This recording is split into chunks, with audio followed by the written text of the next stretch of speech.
जेजू थंय म्हज्या मोगाच्या भावांनी भयणीनो,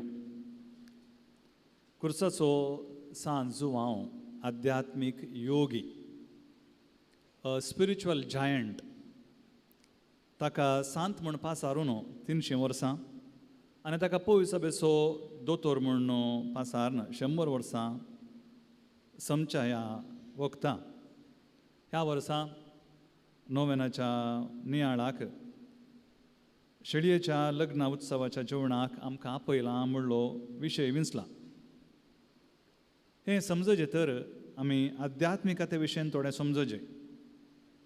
आध्यात्मिकता म्हळ्यार कितें? वॉट इज स्पिरिच्युएलिटी? स्पिरिच्युएलिटीच्या ताचें वयलें आनी एक मुखेल मेळटा आसा मिस्टिसिझम म्हणून इंग्लिशांत. आध्यात्मिकता देवा कडेन, हेरां कडेन आनी अस्तित्वांत आशिल्ल्या सगळ्या संगतीं कडेन कशें आमी एकामेका संबंदांत आमी आसांव आनी ताचे कडेन आमचो संबंद कसो आसा, ह्यो सगळ्यो संगती आमच्या जिवितांत, ह्यो सगळ्या संगतींक आमच्या जिवितांत एक अर्थ आसा, उद्देश आसा. अर्थ दिवंक शकतात, उद्देश दिवंक शकतात म्हणलेंच ती आसा स्पिरिच्युएलिटी. असले आध्यात्मिकता आमी देवा कडेन संबंद दवरची रीत, आध्यात्मिकता म्हळ्यार आमी देवा कडेन संबंद दवरची रीत.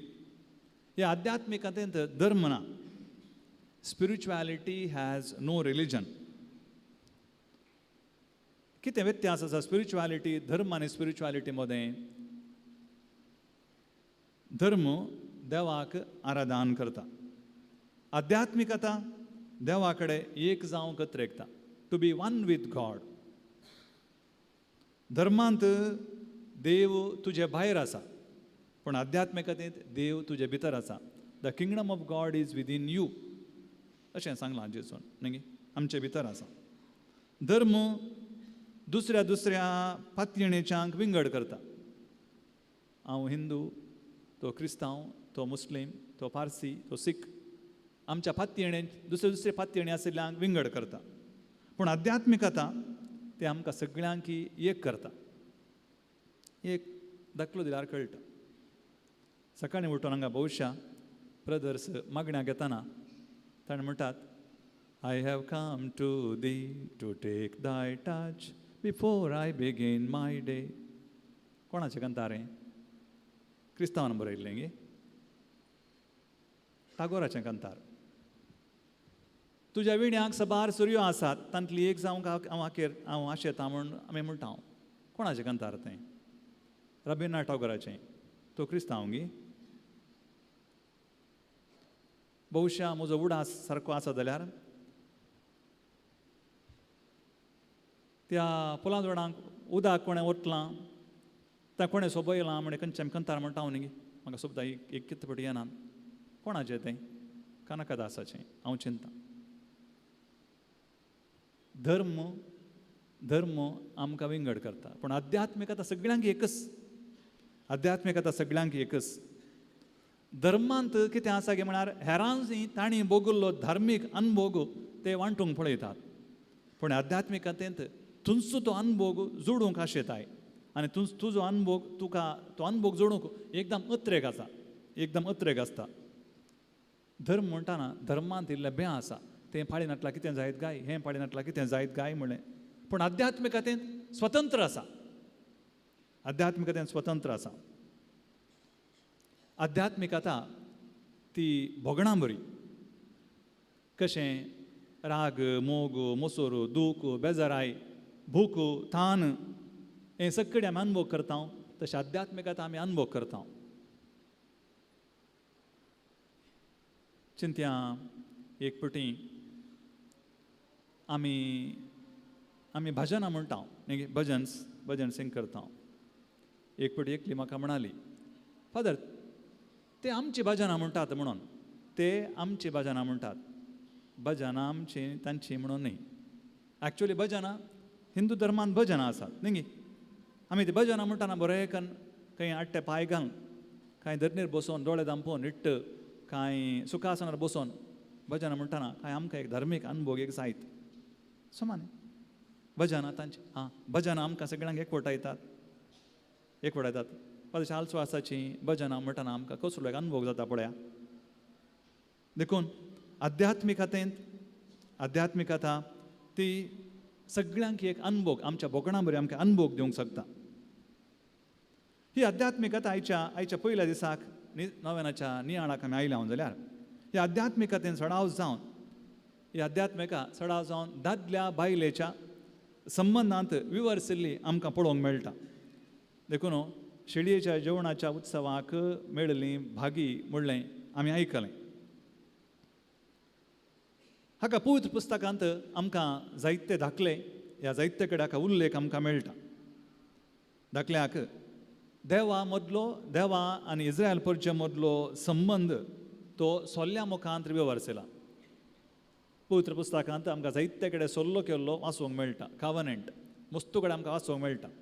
आनी आमी पोरन्या सोल्ल्याच्या मध्यप्राच्या खंयच्या आमी इस्रायल ते सगळे भोंवतणीच्या गांवांक पुरा गेल्यार थंय सोल्ल्याक एक अर्थ आसलो, मस्तू गुंडायसो अर्थ आसलो आमकां थंय कळटा.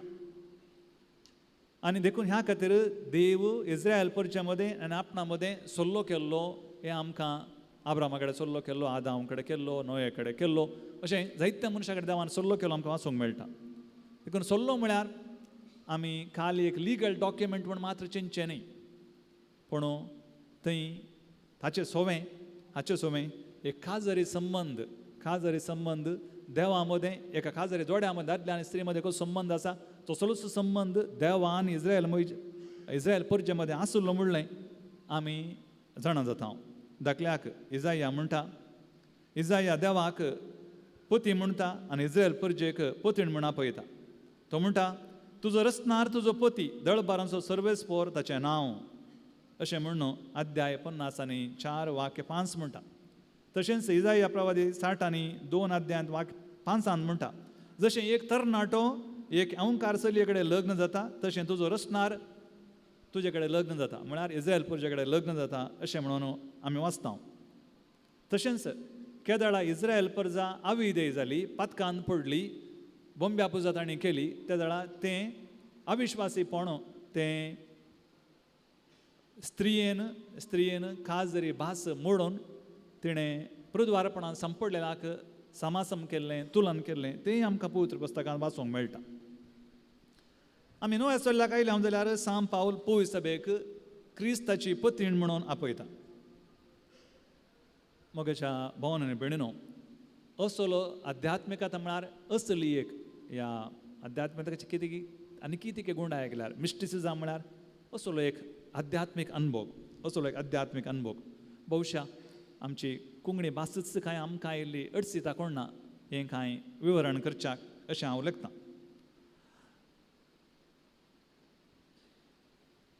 ह्या आध्यात्मिकतेची पती पत्नीची प्रतिक्रिया आमकां उगडापणाच्या ग्रंथांत अध्याय 19 वाचूंक मेळटा. ती थंयसर पवित्र सभेक धवें वस्तूर न्हेसून शिडयेक ह्या होरेताक भेटोवंक आयती जाल्ली अशें म्हणून बरयलां. तशें म्हळ्यार पवित्र सभेक क्रिस्ताचे पतिणेक धवें वस्तूर न्हेसून धवी मुस्तायकी न्हेसून जेजूक भेटोवंक आयती जाल्ली, क्रिस्ताक भेटोवंक आयती जाल्ली म्हणून सांगलां. तर इस्रायल परजा तशें तयार रावल्या जाल्यार आमी हर एकल्यांनी त्याच क्रिस्ताक भेटोवंक कशें आमी तयार जावचें. आमी कांय मिस्टीक जावंक, एक दार्शनीक जावंक, कांय साध्या सागी कसे लक्षणां ताचे कडेन आसतात हें एक चूर चिंतून पळया. एक मिस्टीक आमी कितें म्हणटा तो देवाचो डायरेक्ट अनुभव जोडूंक आशेता. तो आमी इंटलेक्च्युअल अनुभव म्हणूंक जायना, पूण दुसऱ्याच रितीचो तो अनुभव असो दुसऱ्या रितीचो. त्या मनशाक एक अंतर्दिश्ट आसता. सायनास लोयला कडेन आशिल्ली एक आध्यात्मीक अनुभव आसलो खंय, आनी तो आध्यात्मीक मनीस देखून ताका त्रिंदाद आमी म्हणटा एक मिस्तेर आमकां अर्थ जायना म्हणून, पूण ताका त्रिंदाद कितें म्हणून आमच्या कीबोर्डाचे हार्मोनियमाच्यो कीज आसात पळय ताच्यो त्या की तावन ताका कितें ताका एक जाणवाय मेळ्ळी उजवाड मेळ्ळो ताचे कडेन विचारलें खंय दुसऱ्यांनी ती आमकां ती बेवारसी म्हणून तो हांसलो मात्र आध्यात्मीक मनशाक असल एक अंतर्दिश्ट आसता गूढ सदां जाणां जावची पूण तो ती दुसऱ्यांक विवारूंक वचना दुसऱ्यांनी ताका हांसूंक साध्य आसा म्हणलें दुसऱ्यांनी ताका नेगार करूंक साध्य आसा म्हणलें तो जाणा आमी मदर तेरेसाक एक आध्यात्मीक व्यक्ती म्हूण खाणगेत तिची जाणवाय खंय थावन आयिल्ली तिची ल्हानशीं उतरां ती म्हणटा पळया तुमी दुखता म्हूण सोर दिजे म्हणटा खंय तांची जाणवाय ह्या कोडयाळ आयिल्ल्या वेळार तिणें म्हणलीं उतरां म्हाका उडासात ती संदेशाक आयिल्ली त्या म्हणलीं उतरां 2 उतरां म्हाका सारकीं उडास आसात आनी एक तिणें म्हणलें आनी एक तिणें म्हणलें तें जर्नलिस्टांक म्हणलें do something beautiful for God म्हणाली ही खंय तावन येता जाणवाय एक आध्यात्मीक मनशाक मात्र आसली एक अंतर्दिश्ट आसल्या इनसायट इंट्युशन म्हणटा हांव तें आसल्या मनशाक मात्र साध्य आसा असलो आध्यात्मीक मनीस तो सगळ्यां कडेन बरो संबंद दवरूंक पळयता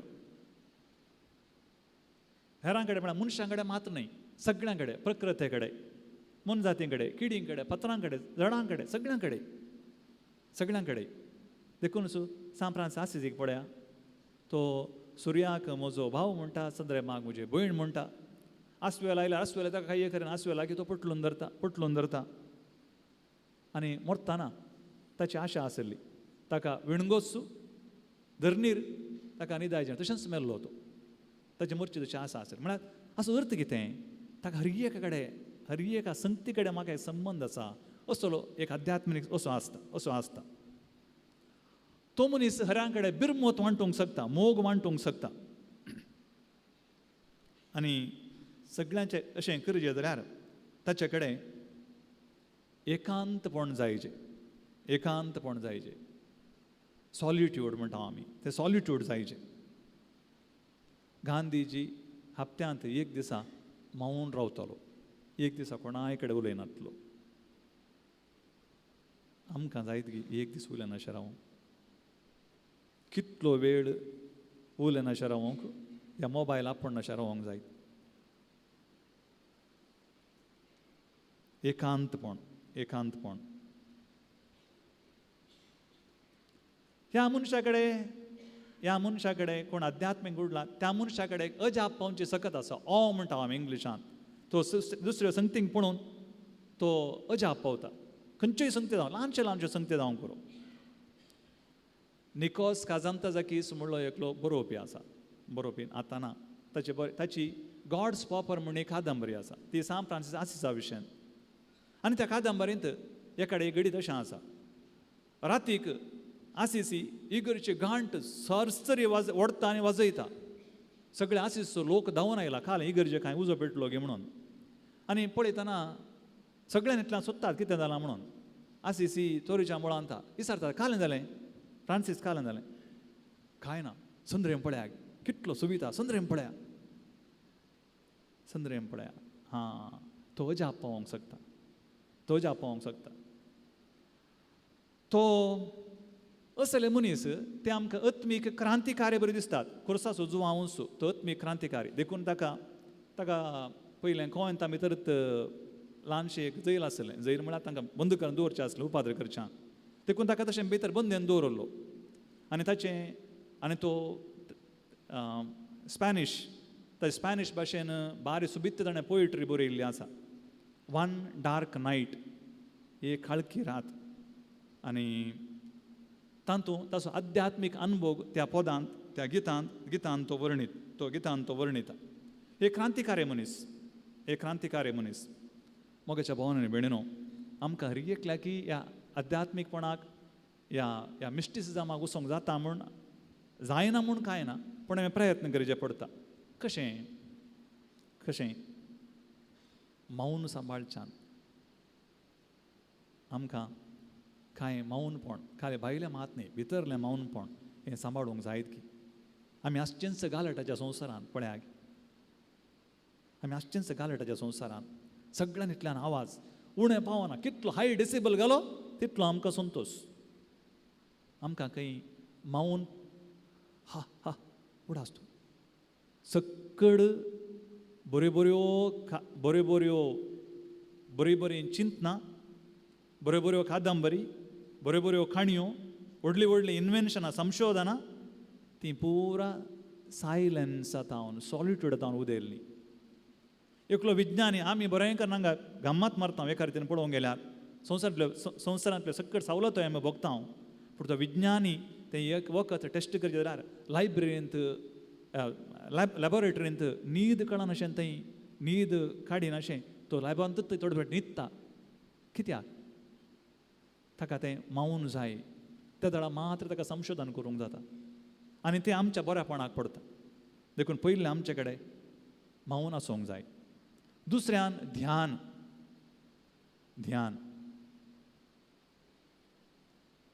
तुमकांच विचारा तुमी कितलीं जाणां, आमी कितलीं जाणां आमकांच वेळ दिता मावूनपणान तुमचेच विशय नियाळूंक. कितलीं जाणां वेळ दितात?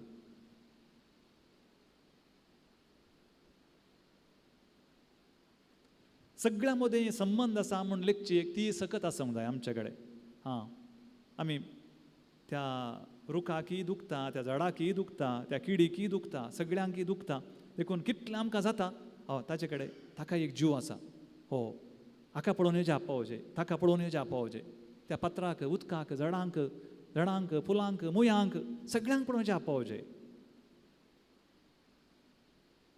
त्या वेळार आमी मिस्टेक जावंक चान्स आसा, साध्य आसा.